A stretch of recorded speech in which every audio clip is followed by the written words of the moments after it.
کچھ لوگوں نے آج ایسا سمجھ لیا ہے کہ حضور کے اخلاق، حضور کے کردار بہت پرانے ہو گئے.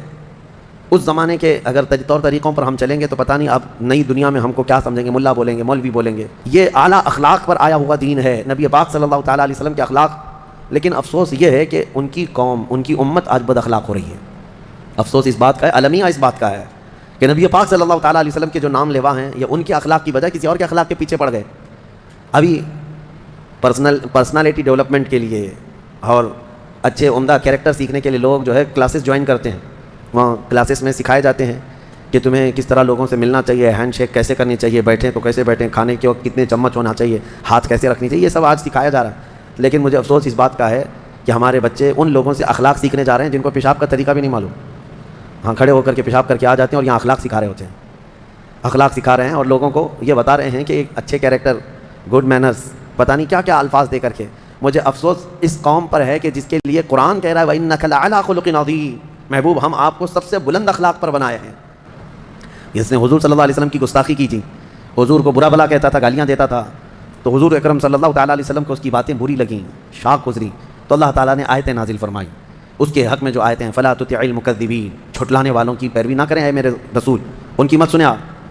وَدُّوا لَوْ تُدْهِنُ فَيُدْهِنُونَ وَلَا تُطِعْ كُلَّ حَلَّافٍ مَّهِينٍ، کثرت سے قسم کھانے والا جھوٹا آدمی. اور کئی برائیاں اللہ تعالیٰ نے گنائی، اس میں ایک برائی تھی عُتُلٍّ بَعْدَ ذَلِكَ زَنِيمٍ، یہ زنا سے پیدا ہوا آدمی، اس کا نسب نہیں ہے. ولید بن مغیرہ کے بارے میں جب یہ آیتیں اتری تو اس کو لوگوں نے بتایا کہ تیرے متعلق تو قرآن میں خرابیاں آ گئی، تیری برائیاں گنائی. تو غور سے سنا اس نے آیتیں، اور اس کے بعد پھر کہا کہ 9 تو میں جانتا ہوں ہے میرے اندر، یہ جو ہے 9 تو مجھے معلوم ہے، یہ 10ویں کہ میں زنا سے پیدا ہوا ہوں، یہ کیسے؟ میں تو میرے باپ کا بیٹا ہوں. دوڑتا ہوا پھر آیا اپنے گھر میں، اپنی ماں کو گرا دیا زمین پر اور چڑھ کے بیٹھ گیا اس کے سینے پہ. کہا سچ سچ بتا میں کس کا بیٹا ہوں. آج کے یہ سب حرامیوں کو پوچھ لینا چاہیے اپنی ماں سے جا کر کے، جو حضور کی شان میں بھونکتے ہیں، گالیاں دیتے ہیں، ان کو پوچھ لینا چاہیے اپنی ماں سے جا کر کے. یہ قرآن کا اصول میں بتا رہا ہوں، اس میں مجھے کوئی جھجک نہیں ہے. ام المومنین عائشہ صدیقہ رضی اللہ تعالیٰ عنہا سے پوچھا گیا ماں آپ بتائیں رسول اللہ صلی اللہ علیہ وسلم کے اخلاق کیسے تھے؟ حضرت عائشہ صدیقہ فرماتی ہیں کان خلقہ القرآن، ان کے اخلاق تو پورا قرآن ہے. حضور صلی اللہ علیہ وسلم کے اخلاق قرآن ہے. حضرت عائشہ فرماتی ہیں قرآن حضور کے اخلاق ہیں پورے ہیں. میں یہ کہتا ہوں اپنے غیر بھی اس بات سے متاثر ہیں کہ نبی پاک صلی اللہ علیہ وسلم کے اخلاق کوئی بناوٹی اخلاق نہیں تھے. آپ کے کردار، آپ کا کیریکٹر جو ہے وہ کوئی تکلف سے، تصنع سے آنے والا نہیں تھا. یہ نیچرلی اللہ تعالیٰ نے اس اعلیٰ اخلاق پر آپ کو پیدا کیا تھا. سورہ ملک جس کو آپ تبارک بھی کہتے ہیں، اس کی بڑی فضیلت آئی ہے. جو بندہ اس کی تلاوت روزانہ کرتا ہے اس کی قبر میں اللہ اندھیرا نہیں ہونے دے گا، اس کی قبر روشن ہوگی. اعلیٰ حضرت نے تو یہاں تک لکھا ہے کہ جب سورہ ملک کی تلاوت کرنے والا مسلسل انتقال کر جاتا ہے تو یہ سورہ ملک اللہ کریم کی بارگاہ میں جا کر کے عرض کرتی ہے کہ مولا یہ مجھے تلاوت کرنے والا بندہ ہے، اس کی قبر میں آسانی دے دے. اور اللہ سے بار بار اصرار کرتی ہے کہ اس کی قبر میں آسانی دے دے. تو رب تعالیٰ اسے اجازت دیتا ہے سورہ ملک کو، تو یہ جنت میں جاتی ہے اور وہاں سے تکیہ بچھونا سب لے کر کے پھر واپس قبر میں آتی ہے.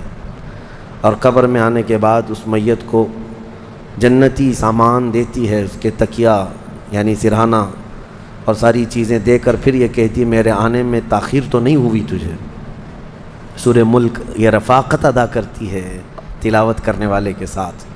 اور قیامت کے دن تو یہ فرمایا گیا کہ سورہ ملک کو اللہ ایک شکل عطا کرے گا اور یہ جھگڑا کرے گی اللہ کریم کی بارگاہ میں اپنے پڑھنے والے کے لیے. کیا کہ اللہ میں تیرے کلام کا حصہ ہوں یا نہیں؟ رب تعالیٰ فرمائے گا کیوں نہیں، تو میرے کلام کا حصہ ہے. تو سورہ ملک یہ کہے گی کہ مولا یا تو پھر یہ میرے تلاوت کرنے والے کو بخش دے یا تو پھر مجھے اپنے کلام سے نکال دے. اللہ کریم سورہ ملک کی سفارش قبول فرمائے گا، شفاعت اس کی قبول ہوگی اور سورہ ملک کی تلاوت کرنے والے کو اللہ بخش کر جنت عطا فرمائے گا. تو یہ اس کی فضیلت ہے، بڑی فضیلت والی سورہ ہے. اس کی تلاوت روزانہ جاری رکھو میرے عزیزو.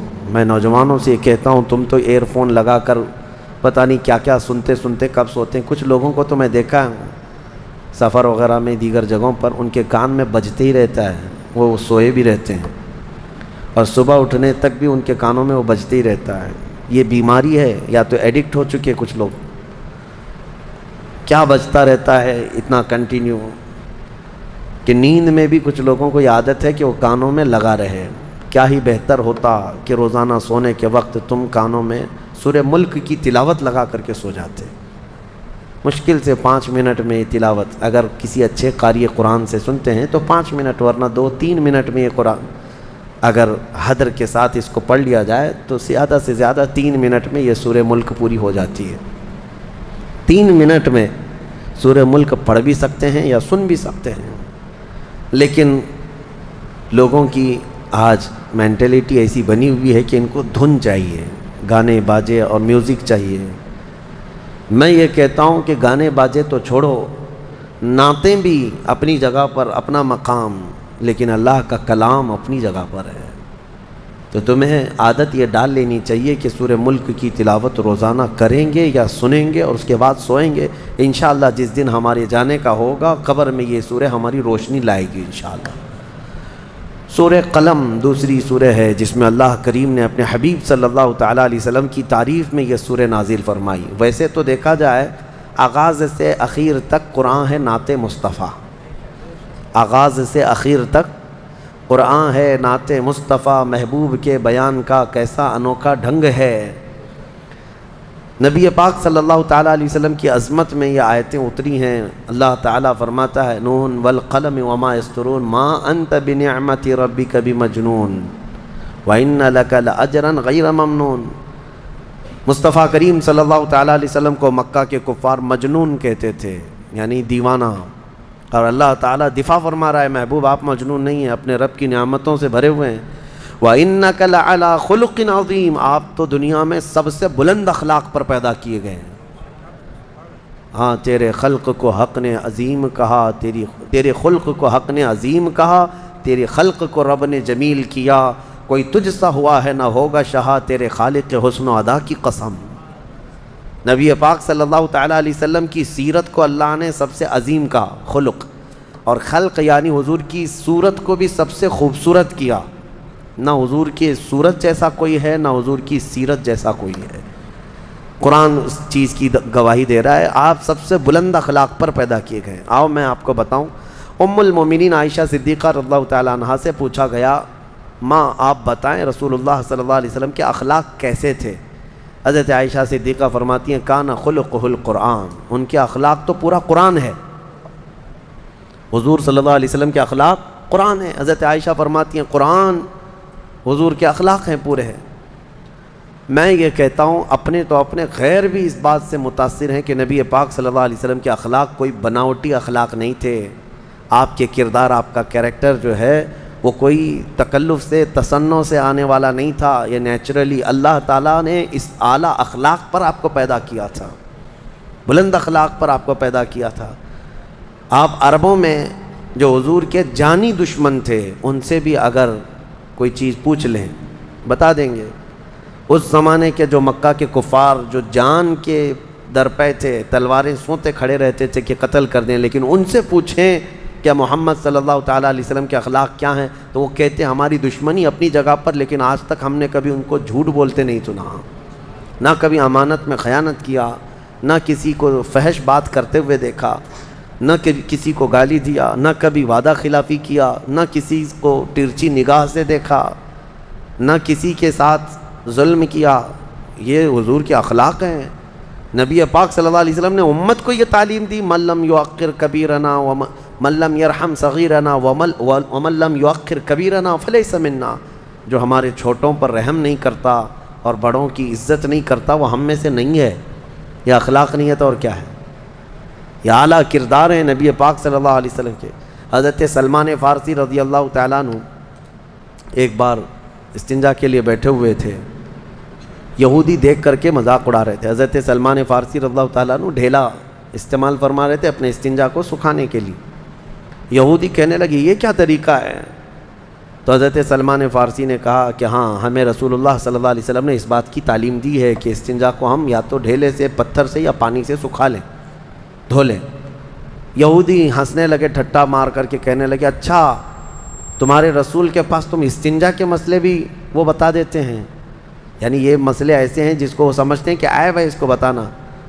حضرت سلمان فارسی رضی اللہ تعالیٰ عنہ نے فرمایا، ہاں قسم ہے اس رب کی جس نے میرے رسول کو حق کے ساتھ بھیجا، انہوں نے ہماری زندگی کے کسی بھی مسئلے کو چھپایا نہیں، ہر چیز ہمیں بتا کر واضح ہدایت عطا فرمائی ہے۔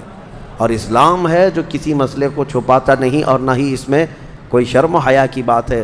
غلط کاریوں میں پڑھنے سے تو بہتر ہے کہ مسئلے کی حقیقت معلوم ہو جائے لوگوں کو۔ میں آج بھی یہ کہتا ہوں کہ مردوں کے لیے مخصوص مسائل، عورتوں کے لیے مخصوص مسائل دوسرے قوموں میں ڈھونڈ کر کے لا کر کے دکھا دیں۔ حیض کے مسائل، نفاس کے مسائل، استحاضہ کے مسائل، یہ عورتوں کے پرسنل مسائل ہوا کرتے ہیں، لیکن شریعت نے اس کو واضح طریقے سے بیان کیا ہے، پورا بیان کر کے رکھا ہے کہ کہیں کوئی انجانے میں گمراہ نہ ہو جائے اور کچھ کا کچھ نہ کرے۔ یہ اعلیٰ اخلاق پر آیا ہوا دین ہے، نبی پاک صلی اللہ تعالیٰ علیہ وسلم کے اخلاق۔ لیکن افسوس یہ ہے کہ ان کی قوم، ان کی امت آج بد اخلاق ہو رہی ہے۔ افسوس اس بات کا ہے، المیہ اس بات کا ہے کہ نبی پاک صلی اللہ تعالیٰ علیہ وسلم کے جو نام لیوا ہیں یہ ان کے اخلاق کی بجائے کسی اور کے اخلاق کے پیچھے پڑ گئے۔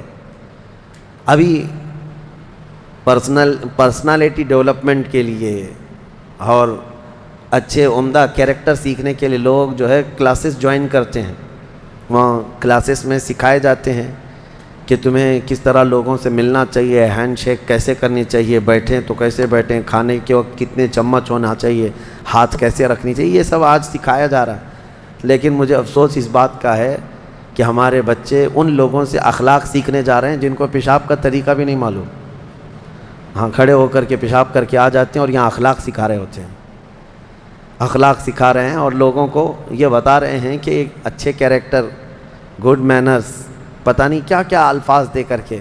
مجھے افسوس اس قوم پر ہے کہ جس کے لیے قرآن کہہ رہا ہے وَإِنَّكَ لَعَلَىٰ خُلُقٍ عَظِيمٍ، محبوب ہم آپ کو سب سے بلند اخلاق پر بنائے ہیں۔ کاش تم دیکھ لیے ہوتے نبی پاک صلی اللہ علیہ وسلم کے اخلاق کو، اسی میں عزت ہے میرے عزیزو، اسی میں عزت ہے۔ کچھ لوگوں نے آج ایسا سمجھ لیا ہے کہ حضور کے اخلاق، حضور کے کردار بہت پرانے ہو گئے، اس زمانے کے اگر طور طریقوں پر ہم چلیں گے تو پتہ نہیں اب نئی دنیا میں ہم کو کیا سمجھیں گے، ملا بولیں گے، مولوی بولیں گے۔ یہ تمہاری خام خیالی ہے، شیطانی وسوسہ ہے تمہارا۔ ہر زمانے میں میرے مصطفیٰ کے اخلاق اعلیٰ ہیں، لیکن بس اس کو سینے سے لگانے والا ہونا چاہیے۔ وہ جہاں جائے، ہم نے آج دیکھا ہے کہ افغان کے وہ مولوی لوگ، ان کی پگڑیاں، ان کے کرتے پیجامے ہیں، لیکن ہم نے یہ بھی دیکھا کہ وقت کا سپر پاور بھی گھٹنے ٹیک کر ان سے مذاکرات کرنے پر مجبور ہے۔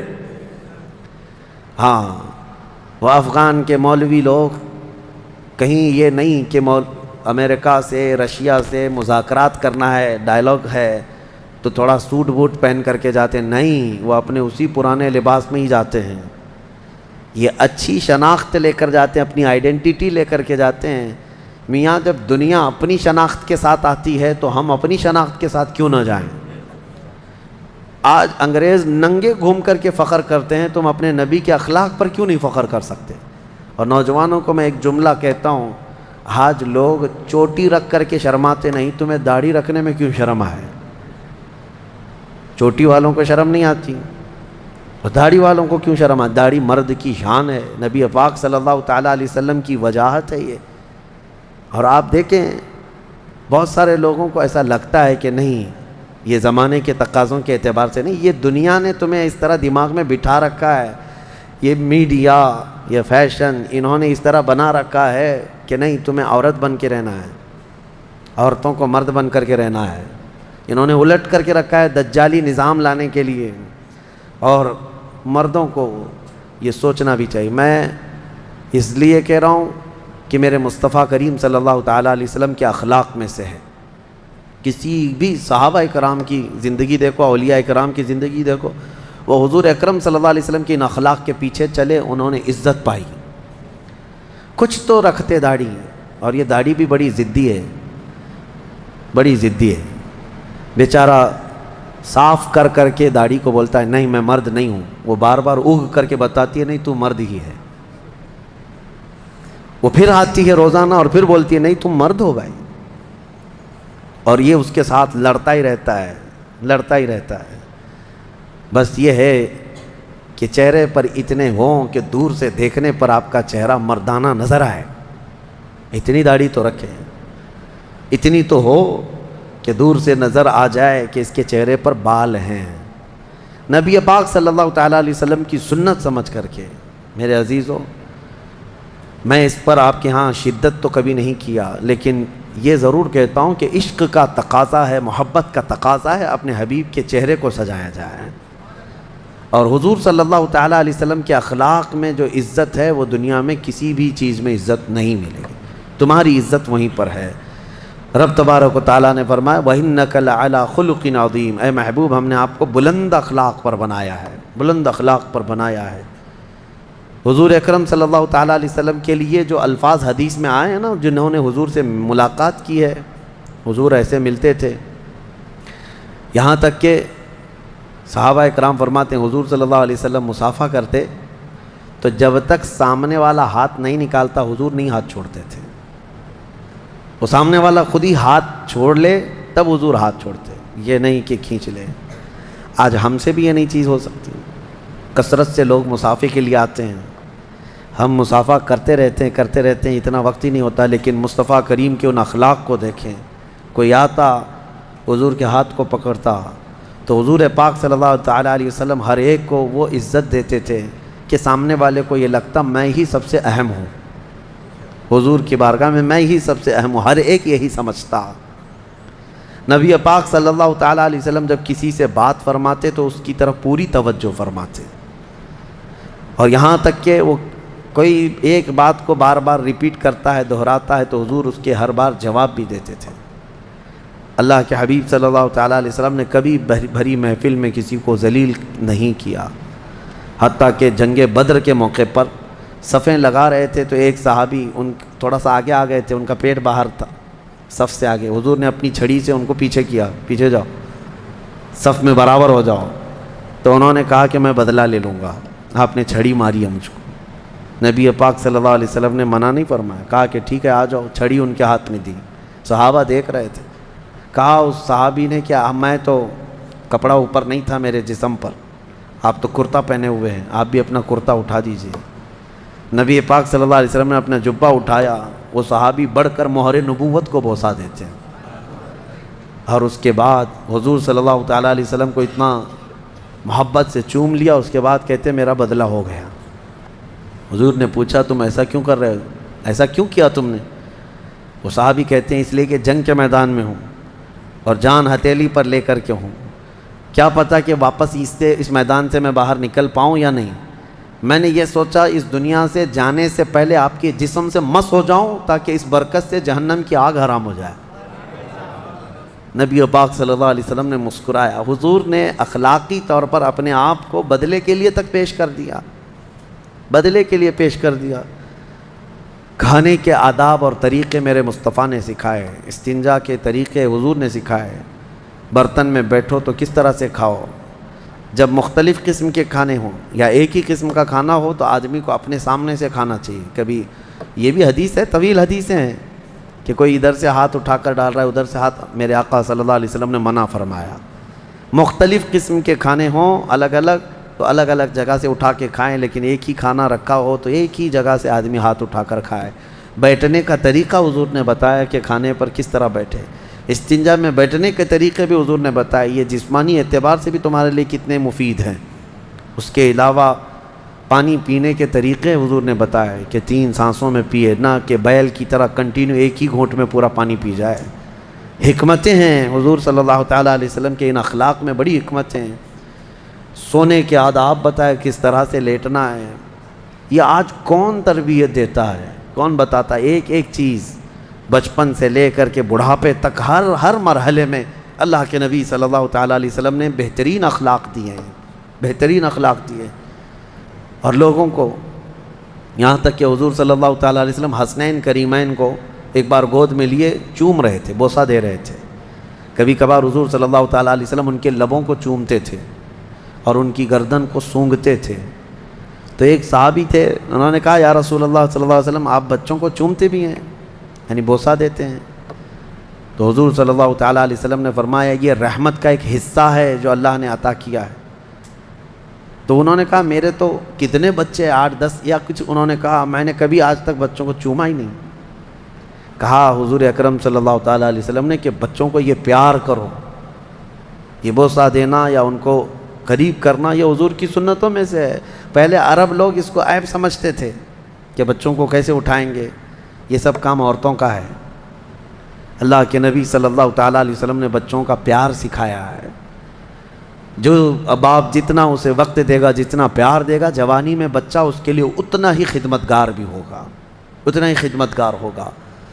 بہت سارے میدان ہیں جس میں اللہ کے نبی صلی اللہ تعالیٰ علیہ وسلم نے اپنے اخلاق سکھائے ہیں، کیا کیا کہیں، بس یہی ہے جو اعلیٰ حضرت فاضل بریلوی نے فرمایا، یا رسول اللہ تیرے خلق کو رب نے عظیم کیا، تیرے خلق کو رب نے جمیل کیا، کوئی تجھ سا ہوا ہے نہ ہوگا شہا، تیرے خالق حسن و ادا کی قسم۔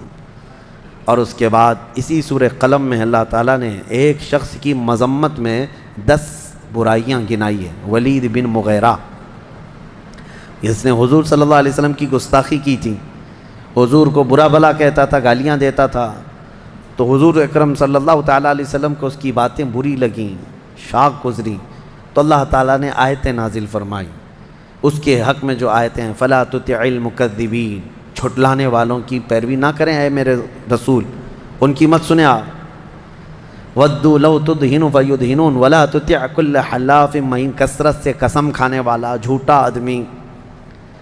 اور کئی برائیاں اللہ تعالیٰ نے گنائی، اس میں ایک برائی تھی عُتُلٍ بَعْدَ ذَلِكَ زَنِيمٍ، یہ زنا سے پیدا ہوا آدمی ہے، اس کا نسب نہیں ہے۔ ولید بن مغیرہ کے بارے میں جب یہ آیتیں اتری تو اس کو لوگوں نے بتایا کہ تیرے متعلق تو قرآن میں خرابیاں آ گئی، تیری برائیاں گنائیں، تو غور سے سنا اس نے آیتیں، اور اس کے بعد پھر کہا کہ 9 تو میں جانتا ہوں ہے میرے اندر، یہ جو ہے 9 تو مجھے معلوم ہے، یہ 10ویں کہ میں زنا سے پیدا ہوا ہوں یہ کیسے، میں تو میرے باپ کا بیٹا ہوں۔ دوڑتا ہوا پھر آیا اپنے گھر میں، اپنی ماں کو گرا دیا زمین پر اور چڑھ کے بیٹھ گیا اس کے سینے پہ، کہا سچ سچ بتا میں کس کا بیٹا ہوں۔ آج کے یہ سب حرامیوں کو پوچھ لینا چاہیے اپنی ماں سے جا کر کے، جو حضور کی شان میں بھونکتے ہیں، گالیاں دیتے ہیں، ان کو پوچھ لینا چاہیے اپنی ماں سے جا کر کے۔ یہ قرآن کا اصول میں بتا رہا ہوں، اس میں مجھے کوئی جھجک نہیں ہے۔ اور اپنی ماں کو گرا کر کے سینے پر چڑھ کر بیٹھ کر پوچھنے لگا بتا، اس کی ماں نے بہت اچھا جواب دیا، کہا تو اگر صحیح باپ کا ہوتا تو اپنی ماں کے سینے پہ نہیں بیٹھتا، حقیقت میں تو اپنے باپ کے نام سے جو مشہور ہے اس کا نہیں ہے، جنگل میں ایک چرواہا تھا، اس سے میں نے زنا کر لیا تھا، مجھ سے ہو گئی تھی بدکاری اور اسی سے تو پیدا ہوا ہے۔ ولید بن مغیرہ اٹھ گیا اور کہا 10ویں بھی کمپلیٹ ہو گئی، 9 تو تھی اندر، 10ویں برائی بھی کمپلیٹ ہو گئی۔ اسی لیے میرے عزیزو آپ اس بات کو سمجھ کر کے چلیں کہ نبی پاک صلی اللہ تعالیٰ علیہ وسلم کی شان میں بھونکنے والے یہ ایسے ہی لوگ ہیں جن کا نطفہ ثابت نہیں ہے، جن کا نسب ثابت نہیں ہے، جن کی اصل میں خطا ہے، ورنہ حلال بندہ حضور اکرم صلی اللہ تعالیٰ علیہ وسلم کے ہر اخلاق پر قربان جاتا ہے، بلکہ اسے اندازہ ہوتا ہے کہ یہ کون سی ہستی ہے۔ دنیا میں ہماری بات تو چھوڑیں، بڑے بڑے دوسرے دانشور لوگوں نے لکھا ہے، آپ کو میں بتاؤں، جارج برنارڈ شاہ ایک بہت بڑا رائٹر بھی گزرا ہے، دانشور ہے، انگریز ہے، اس نے اپنی کتاب میں لکھا ہے کہ میں نے بہت سارے ریولیوشن دنیا میں دیکھے، انقلاب، لینن کا انقلاب، مارکسزم کا انقلاب، یہ ریولیوشن آیا، کمیونزم کا ریولیوشن آیا، بہت سارے بڑے بڑے انقلاب آئے دنیا میں۔ وہ کہتا ہے جو انقلاب لانے والی شخصیت ہوتی تھی وہ جب تک زندہ ہوتے ان کی تحریک بھی چلتی، تنظیم بھی چلتی، اور اس کے بعد دھیرے دھیرے دھیمی ہو جاتی، ٹھنڈی پڑ جاتی۔ جو انقلاب لانے والے لوگ تھے وہ جاتے ہیں تو تنظیم ٹھنڈی پڑ جاتی ہے، تحریک ختم ہونے لگتی ہے۔ اور وہ کہتا ہے میں نے صرف ایک ریولیوشن دیکھا ہے جو مدینے سے نکلا تھا، ایک انقلاب دیکھا جو مدینے سے نکلا تھا اور پوری دنیا میں پھیلا تھا، اور اس کے بانی محمد صلی اللہ علیہ وسلم، اس کے فاؤنڈر محمد صلی اللہ علیہ وسلم دنیا سے پردہ تو کر گئے، لیکن ان کا لایا ہوا ریولیوشن، ان کا لایا ہوا انقلاب 14 صدیوں کے بعد بھی ٹھنڈا نہیں پڑتا، روز بڑھتا ہی جاتا ہے۔ آج تک کسی اور انقلاب میں اتنا اثر نہیں دیکھا کہ اتنے لانگ ٹائم پر کسی بانی کا اثر پایا جاتا ہو. یہ ہم نہیں کہہ رہے، یہ مسلمان نہیں ہے. جس نے لکھا ہے وہ جارج برنارڈ شاہ، یہ انگریزوں کا رائٹر ہے. اسی طرح سے کئی ایسے لوگ ہیں جو نان مسلم ہیں لیکن حضور پاک صلی اللہ تعالیٰ علیہ وسلم کی تعریف میں وہ رطب اللسان ہیں. گرو نانک نے تو پوری نعتیں لکھی ہیں حضور صلی اللہ تعالیٰ علیہ وسلم کے متعلق، پتہ نہیں کتنے اشعار لکھے ہیں. اور گرو نانک کا تو ایک جملہ مشہور تھا، محمد نہ ہے بھکتی نہ ہے. محمد صلی اللہ تعالیٰ علیہ وسلم نہ ہو تو عبادت ہی نہیں ہے دنیا میں. عبادت کا صحیح طریقہ دنیا میں دکھانے والے محمد صلی اللہ علیہ وسلم. بہرحال دنیا جس کی آنکھیں کھلی انہوں نے پہچانا. لیکن میں آج ان لوگوں کی تعریفوں کو دلیل کے طور پر یا حضور کی فضیلت کے لیے نہیں بیان کر رہا ہوں. حضور پاک کی فضیلت کے لیے حسان بن ثابت بھی ہیں. حضور کی تعریف کرنے والوں میں امام شرف الدین بوصیری بھی ہیں. ان لوگوں کی تعریف کیے ہوئے الفاظ اور ان کے نام میں آج اس لیے گنا رہا ہوں. الفضل لما شہید به الاعداء، عربی میں مقولہ مشہور ہے کہ فضیلت اس کی بہت ہے جس کے دشمن بھی گواہی دے رہے ہوں. جس کے دشمن بھی گواہی دے رہے ہوں اس کی فضیلت ہے. ورنہ نبی پاک صلی اللہ تعالیٰ علیہ وسلم کی تعریف کے لیے انسان تو انسان ہے. خلاق کائنات خود قرآن میں اپنے حبیب کی تعریف بیان کر رہا ہے. وَرَفَعْنَا لَكَ ذِكْرَكَ إِنَّا أَعْطَيْنَاكَ الْكَوْثَرَ، یہ سب نبی کی شان میں تو اللہ نے فرمایا. ایک دو نہیں، کئی آیتیں ہیں، کئی آیتیں جو ڈیفنس میں اللہ نے اتاری. اب یہاں پر میں اپنی گفتگو کو سمیٹتے ہوئے صرف یہی آپ سے کلام کرنا چاہوں گا کہ حضور کی شان میں جب کبھی حملہ ہو، نبی پاک صلی اللہ علیہ وسلم کی جب کبھی کوئی گستاخی کرے تو اس گستاخ کا جواب دینا، توجہ، اس گستاخ کا جواب دینا عام آدمی کی نہیں بلکہ یہ اللہ رب العزت کی سنت مبارکہ ہے. اللہ کی سنت مبارکہ ہے. ابو لہب نے کہا تھا محمد تمہارے دونوں ہاتھ ٹوٹ جائیں، تباً لک یا محمد، نعوذ باللہ. ابو لہب نے یہ کہا حضور کو گراں گزری یہ بات تو اللہ نے ڈیفنس میں جواب میں فرمایا آپ کے نہیں، تبت یدا ابی لہب و تب، ابو لہب کے دونوں ہاتھ برباد ہو جائیں. کون جواب کون دے رہا ہے؟ رب ذوالجلال دے رہا ہے. نبی کی طرف انگلی اٹھاؤ، جواب اللہ کی طرف سے ہے.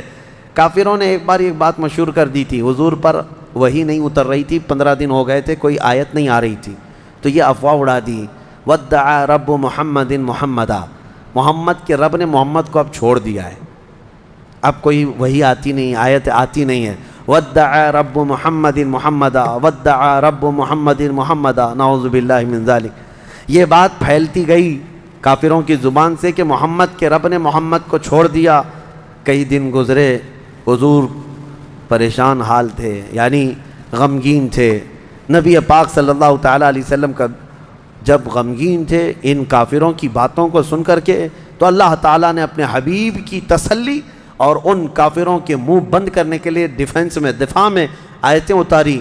وَالضُّحَىٰ وَاللَّيْلِ اِذَا سَجَىٰ مَا وَدَّعَكَ رَبُّكَ وَمَا قَلَىٰ، محبوب کے چمکتے چہرے کی قسم، ان کی زلف معمبری کی قسم، محبوب آپ کے رب نے نہ آپ کو چھوڑا ہے اور نہ کچھ کم کیا ہے. وَلَلْآخِرَةُ خَيْرٌ لَكَ مِنَ الْأُولَىٰ، بلکہ آپ کی ہر آنے والی گھڑی پچھلی گھڑی سے کئی زیادہ بہتر ہے. جواب کون دے رہا ہے؟ اللہ دے رہا ہے. ابو لہب نے کہا تھا جب حضرت حضور صلی اللہ تعالیٰ علیہ وسلم کے بیٹے حضرت ابراہیم کا انتقال، حضور کے 3 بیٹے بچپن میں انتقال کر گئے، 2 تو پہلے انتقال کیے تھے، تیسرے مدینے میں حضرت ابراہیم یہ انتقال کر گئے، تو اب بیٹے بچے ہی نہیں. تو اس وقت یہ بات مشہور ہوئی یہ ابو لہب وغیرہ کی طرف سے کہ محمد کی نسل قطع ہو گئی، یعنی مقطوع النسل ہے، نعوذ باللہ، کٹی ہوئی نسل.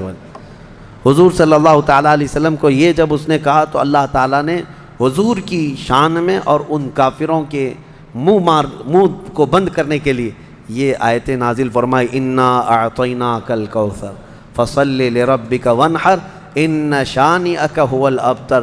اے محبوب ہم نے تو آپ کو خیر کثیر عطا فرمایا، ہم نے آپ کو کوثر عطا کیا ہے. کوثر کا مفہوم سمجھ بھی نہیں سکو گے کہ کوثر کیا ہے. کوثر کس کو کہتے ہیں یہ سمجھنے کے لیے بہت تمہیں عربی میں بلاغت اور فصاحت کے کئی قواعد جاننے پڑیں گے۔ ایک مختصر سی بات میں بتا دوں، دنیا کو اللہ قلیل فرماتا ہے، پوری دنیا کیا ہے؟ قلیل۔ قلیل کے اپوزٹ میں جو ہوتا ہے وہ کثیر ہوتا ہے، اور کثیر سے زیادہ ہو تو اسے اکثر کہتے ہیں، اور اکثر سے بھی زیادہ ہو تو کوثر کہتے ہیں۔ تو اللہ تعالیٰ نے اپنے حبیب کو جو دیا ہے وہ یہ پوری دنیا کا اپوزٹ کریں تو کتنا ہو گیا؟ کثیر، اور اس سے بھی زیادہ ہو تو کیا ہوگا؟ اکثر، اور اس سے بھی زیادہ ہو تو کوثر۔ اور اللہ فرما رہا ہے محبوب ہم نے تو آپ کو کوثر عطا کیا ہے۔ کھڑے ہو جائیں اور رب کی عبادت کریں اور قربانی کریں۔ ان شانئک ھو الابتر، محبوب آپ نہیں، آپ کا دشمن کٹی ہوئی نسل کا ہے، آپ کا دشمن کٹی ہوئی نسل کا ہے۔ یہ آیت میں آئی بات، اللہ کا فرمان حق ہے۔ ڈھونڈ کے نکالو ابو لہب کے بیٹے کہاں رہتے ہیں، نکال کے دکھاؤ کہاں ہیں ابو لہب کی اولاد۔ پتہ ہے کسی کو ایڈریس وغیرہ؟ کسی کو پتہ ہے؟ کوئی نہیں ڈھونڈ کر لا سکے گا، وہ مقطوع نسل خود ہو گیا۔ لیکن جس چپے میں، جس علاقے میں بھی جائے، سادات کی خوشبو تمہیں ملتی رہے گی۔ میرے آقا کی آل ہر جگہ ہے۔ اللہ نے اپنے نبی کی آل کو سیدہ کائنات فاطمہ الزہرا سے چلایا ہے۔ تو سید زادے جتنے بھی ہیں دنیا میں آج ہیں کہ نہیں ہیں؟ الحمدللہ۔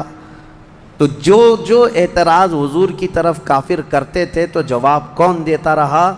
اللہ دیتا رہا۔ تو میں آپ کو کہہ رہا ہوں، ناموس رسالت کی حفاظت اور رسول پاک صلی اللہ تعالیٰ علیہ وسلم کی عزت کی پہرے داری اور دشمنان رسول کو منہ توڑ جواب دینا، یہ اللہ کی سنت مبارکہ ہے۔